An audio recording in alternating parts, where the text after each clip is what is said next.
So, good day to all. It is really happy to see you all again in another educational video.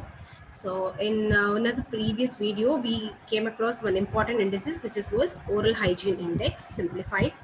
So, this video is again going to be on an index, which is again a very important and a commonly taken index by the undergraduate students during their exams.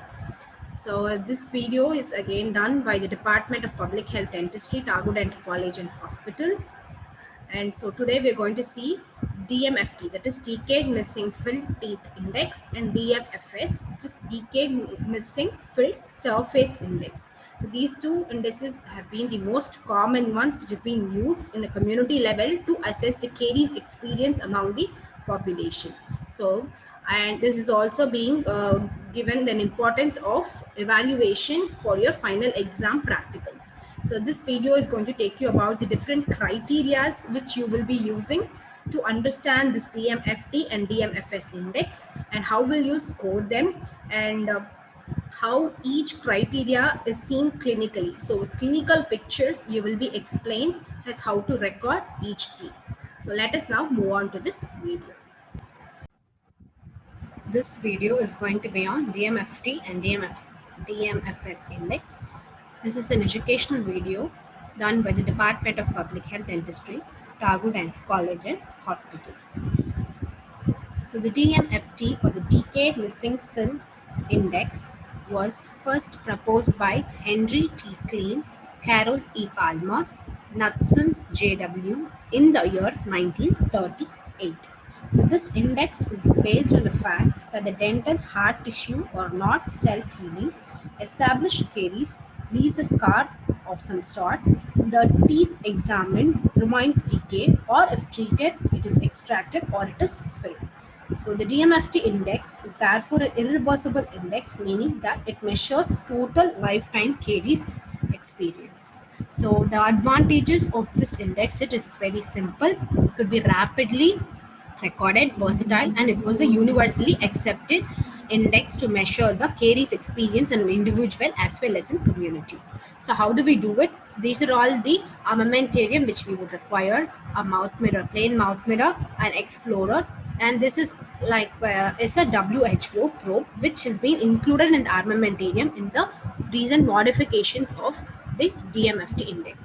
But in general, we will be using only an explorer and mouth mirror to determine the decayed, missing and filled teeth index. So what are all the teeth which are included? There are 28 teeth which is present in the teeth. All of them are included except for the third molars, which is usually excluded, and the unerupted teeth, which is covered by any flap, periodontal flaps, are excluded. Congenitally missing and supernumerary teeth are excluded.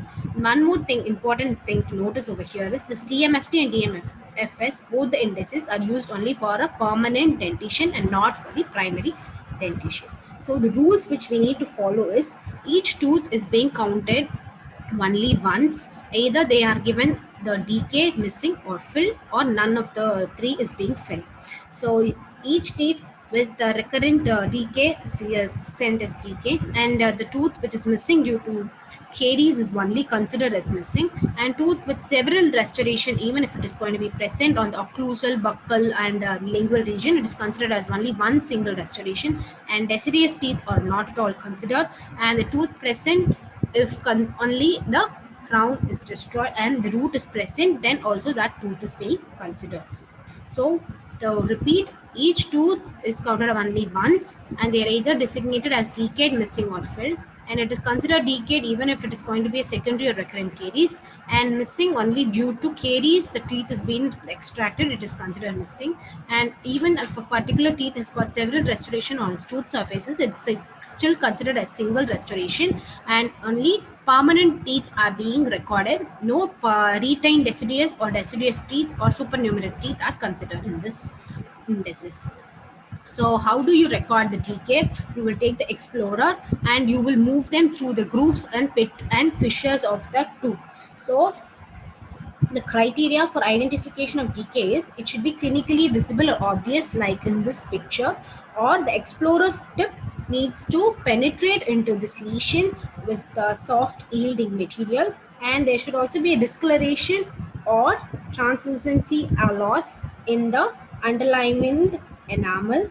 The explorer tip in patent fissure catches or resists removal after moderate to firm pressure on insertion and where there is softness at the base area.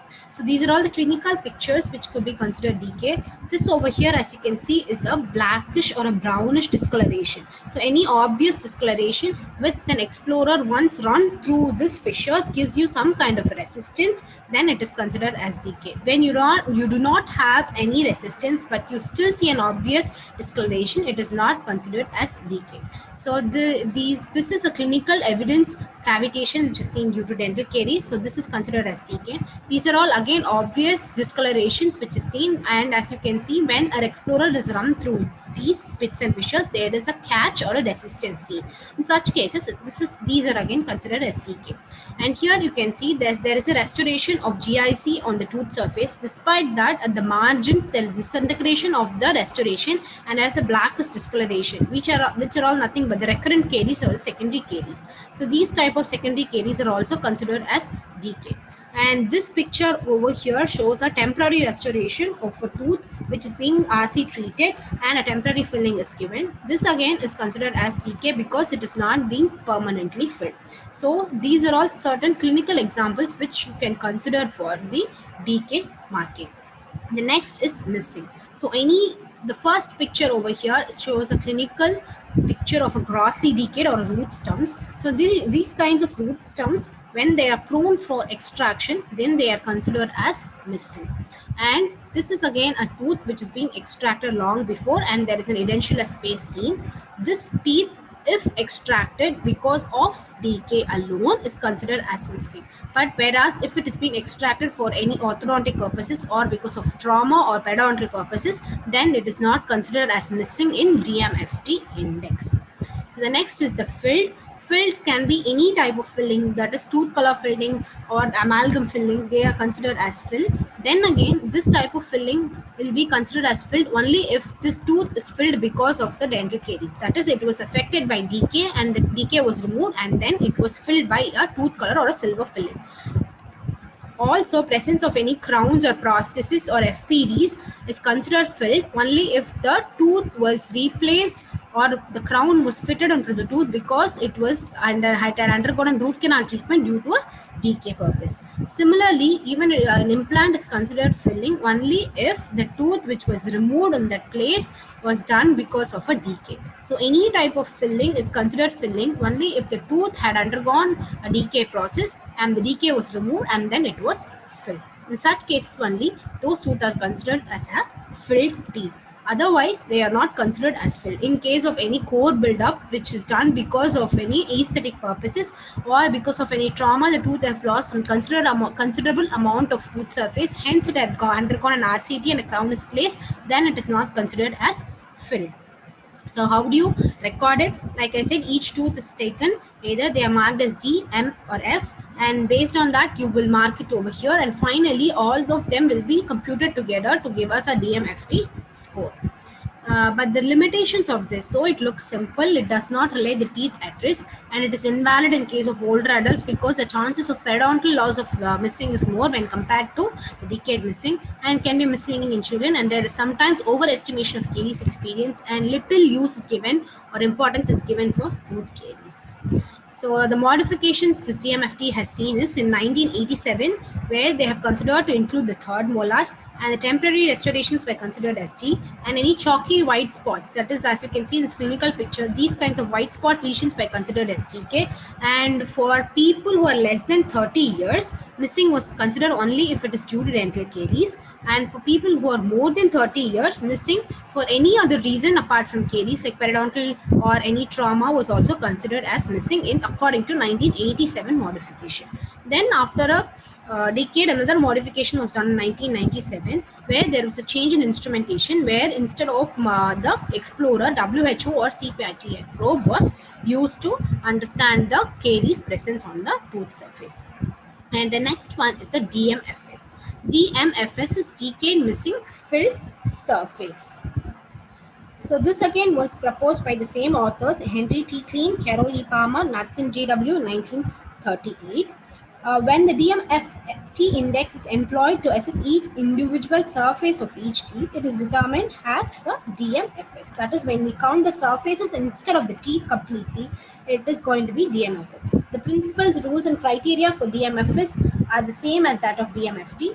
The only difference is that the surfaces are examined. So what are the surfaces we will see over here is posterior 5 surfaces are included: facial, lingual, mesial, distal, and occlusal. In anterior you have 4 surfaces. Instead of you will not have a occlusal surface, and the incisal surface is not considered in anterior.